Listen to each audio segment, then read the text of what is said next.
So, I never truly fit the mold. I grew up in predominantly white spaces, and in those spaces, they had their own culture, their own way of moving, and their own social rules. And pretty early on, I realized I didn't really fit into these, and I wasn't white enough for these spaces, and I was just too black. But then when I went to these black spaces, it was like I wasn't black enough for these spaces. So I became an in-betweener. And I was stuck between two worlds. And honestly, it was between being stuck between these two worlds that I found the artist inside of me. Now, sports helped. I played football, I ran track, and these things gave me social access. They gave me a place to belong. It gave me a way to contribute socially and to feel like I was accepted. But even then, deep down, I could still tell I was just performing, and I didn't really naturally belong to these crowds. So the people I really connected with when I think back to it were the dancers, the artists, the theater kids, and the kids who were a little bit different, the other in-betweeners. Sometimes they were foreign exchange students. Sometimes they were just the nerd that really liked anime, right? And I realized that I was one of those kids too. And this is also how I discovered the alternative masculine.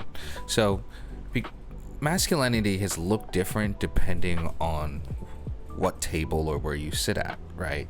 Think about it. If you're at the football table, masculinity looks like toughness, stoicism, and hierarchy. If you're at the theater table, right, masculinity looks like being expressive or emotional. If you're around gamers or alternative kids, masculinity looks like imaginative and unconventional, right? Around women, masculinity may look like more protective, more softer, safer, emotionally aware type deal, right? But every environment had a different definition for what that man was supposed to be. Now think about it, right? If you're sitting at a cafeteria, which table do you sit at? And that's what I noticed, that the in-betweeners, we were able to sit at several different tables because we were able to adjust our masculinity for those moments. And that's when I realized that I wasn't so rigid when it came to this. Like, I was more adaptable, right? And I could be an athlete who's also an artist. I could be emotional and strong. I could be sensitive and still masculine. And this realization again introduced me to the alternative masculine mindset. So the alternative masculine man isn't weak.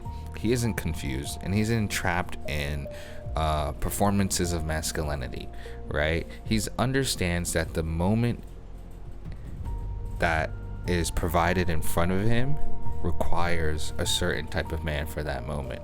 Different moment require different energies. Sometimes a man needs to lead. Sometimes a man needs to listen. Sometimes he needs to protect. And sometimes he needs to create. The best way I can explain this is that the alternative masculine man is the man that the moment needs. Now, most men have one version of masculinity in their minds, and they defend it like their favorite sports teams. And you can't blame them, honestly, because when you think about masculinity and femininity, you often have to think about it from two energies on the spectrum. Femininity is flow, expression, possibility, right? It's like a blank canvas that could become anything. Masculinity, on the other hand, it's more direction, logic, systems. It's asking, how does this work? How do we build this? How do we fix this? One energy expands, the other energy organizes. Now, there are people who live heavily in one side of the spectrum, but then there are people who naturally are able to move between and be responsive to the environment. Think about it. A man acts differently when he's comfortable when he takes care of his child versus when he's coaching a teammate. He acts differently when he's flirting with his woman versus when he's grieving. He acts differently when he's protecting someone versus creating art, right? This man is different when he's talking about business versus when he's talking about his emotions. Each moment requires different energies, and that's hopefully what helps you understand how the alternative man would think. Now, this man is not fake, he's not weak, and he's not performing. He's adaptive. He's like water. Bruce Lee always used to say this. And he would talk about this a lot, about becoming like water. And water, the interesting thing about water is that it never loses its essence. Even when it changes form, water can be liquid, it can be ice, it can be steam, and it can be soft enough to float, and it could be powerful enough to break through stone. So that's what adaptive masculinity is. And honestly, that's the bridge that we're missing in today's landscape.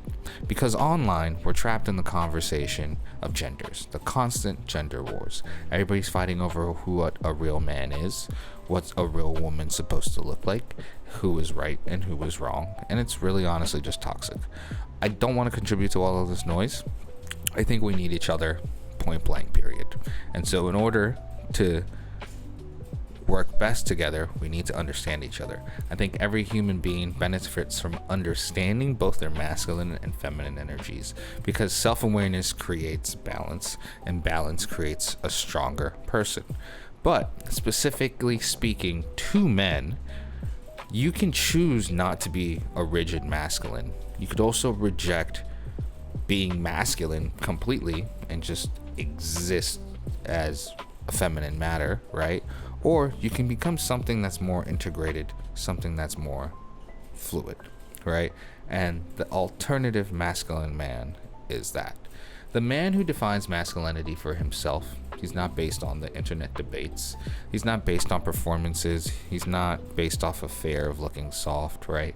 This isn't about being an alpha male, and it's not about being passive, pushover, or a little bitch, to be honest, right? This is about becoming whole. The artist who's also an athlete, who's also a protector, who's also an artist, who's also emotionally intelligent, who can still be dangerous when necessary, and a man who can fight for who he is, cry if he has to, lead if he has to, nurture if he has to, create if he has to, and adapt if he has to. That's the strength.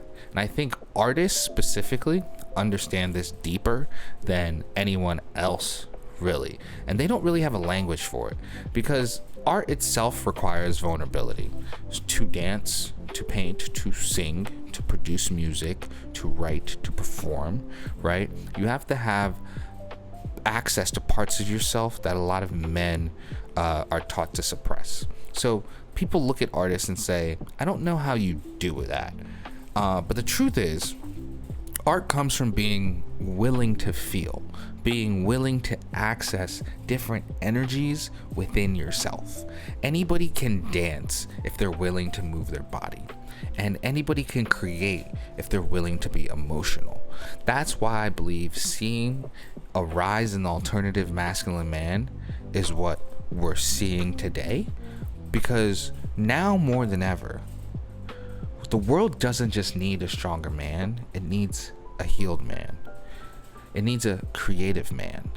It needs men capable of building, protecting, expressing, and creating. Because healing without strength becomes fragile, and men who have all this strength without healing can become destructive. And we really need a man to learn how to hold both. And those are the men who are going to change the world.